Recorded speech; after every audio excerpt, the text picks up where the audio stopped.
দিয়ে দিচ্ছি।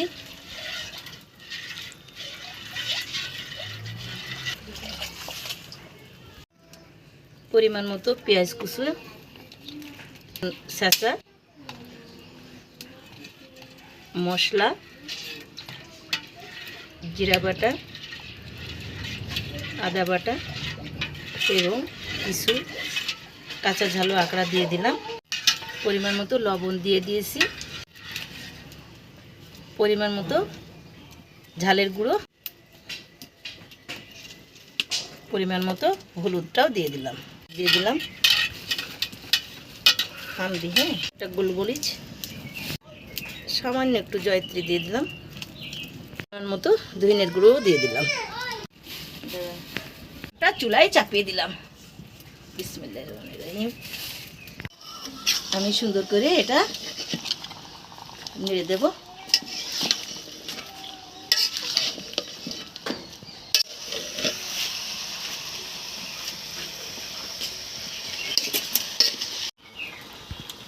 আমি এটা ঢেকে দিয়ে আস্তে জালে সিদ্ধ করব। আমার মাংস কষানো প্রায় শেষের দিকে, অল্প কিছুদিনের মধ্যে আমার মাংস রান্না হয়ে যাবে।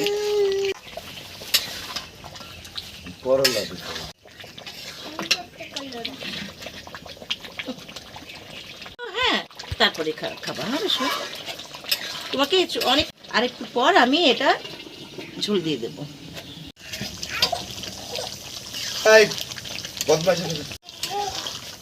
সামান্য পরিমাণ পানি দিয়ে দিচ্ছি ঝোলের জন্য।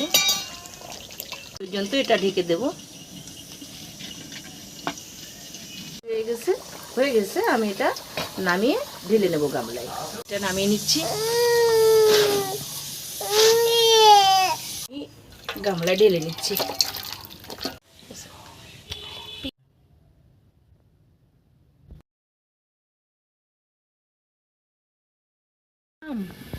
আমি 1 লিটারই পানি দিলাম, 1 কেজি ময়দা খামির করব, তাই সামান্য পরিমাণ লবণ দিয়ে দিলাম, ঢেকে দিলাম।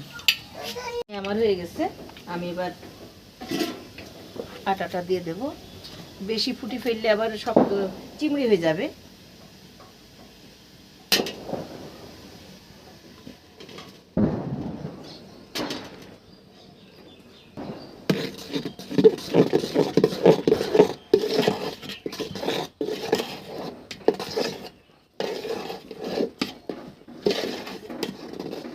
ধানের আটা, এটা লাল রুটি হবে।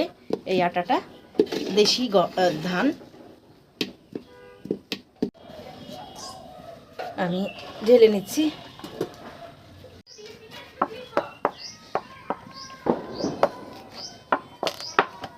আমার আটা সানা হয়ে গেছে। এটা কিন্তু আমন ধানের আটা, যার জন্যে হলো লাল।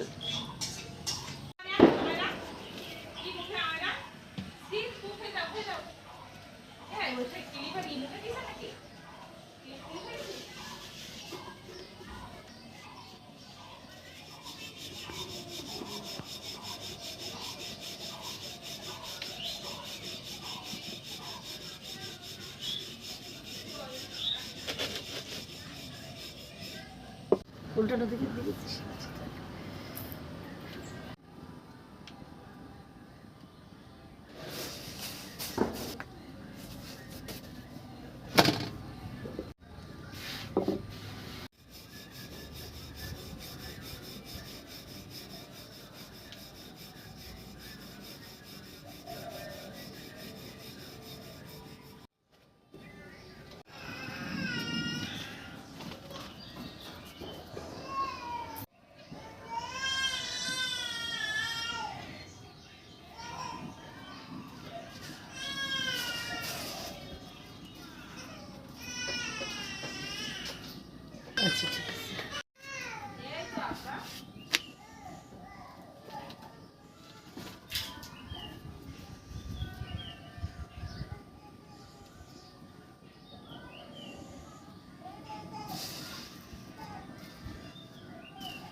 রুটিগুলো হবে খুব নরম।